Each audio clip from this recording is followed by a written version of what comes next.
But he's not that bad. That is the message of the woman who just called me and said, I've been watching your YouTube videos and golly, I hear so much negative about the narcissist and how they are untreatable and unworkable and I should be running. But he's not that bad. There are many good things about him. I just don't know what to do. I go down the checklist and is he arrogant? Yeah, he really is. And is he self-centered? Yeah. And is there any opportunity for me to share my point of view and have it heard and understood? There really isn't much. But he's really good to me. He's really nice to me in other ways. There's a lot of good things about him, and I'm just so confused. Hello, I'm Dr. David Hawkins. I'm the director of the Marriage Recovery Center, and this is the struggle that people find themselves in when we start talking about narcissists and people who are emotionally abusive. They're not all that bad. They're not all bad. They're filled with many good traits, and it is the mixture of the good traits with the bad traits that creates a phenomenal bond. It's called trauma bonding, by the way. You can be trauma bonded to someone who treats you well in some areas of the world, in some areas of your life, and treats you incredibly poorly in other areas. It is their will that wins the way. It is their desire to have what they want, to get what they want, to do what they want. And your voice becomes smaller and smaller and smaller. But they're not all bad. And that really is true. They're not all bad. And again, it is that connection, the goodness. When it's good, it's really good. When it's bad, it's really bad. That connection really creates this phenomenal bond, trauma bonding, and leaves you in a very, very difficult situation. So I want you to understand this simple principle, and that is they're not all bad. And maybe in some respects, they're not all that bad. It's just that they do have these emotionally abusive traits that are very enduring, very entrenched, and leave you in very much trouble. So I've been trying to get the message out that you've got to tell yourself the truth about how bad is it really.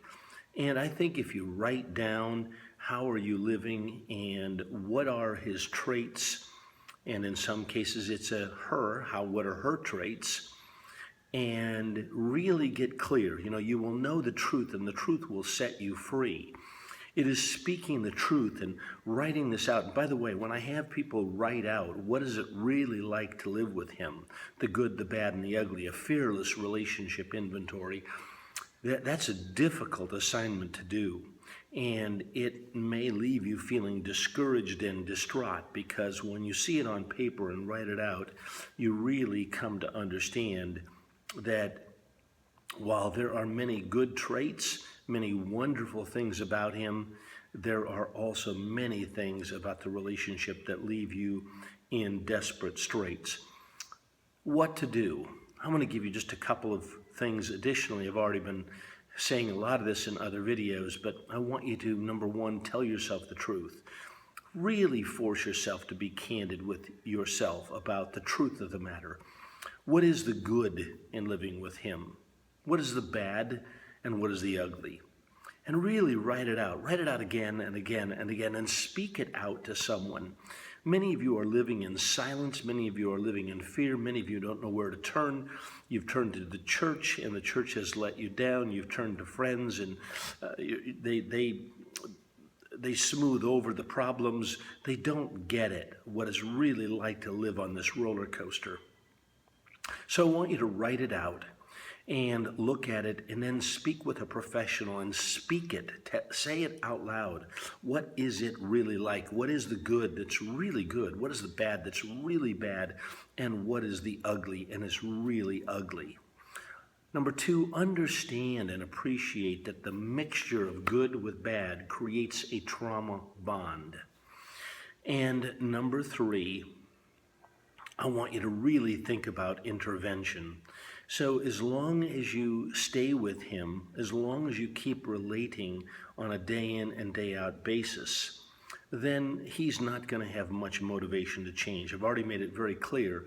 The motivation for change is not going to come from within him, but from without. It's going to come from outside of him.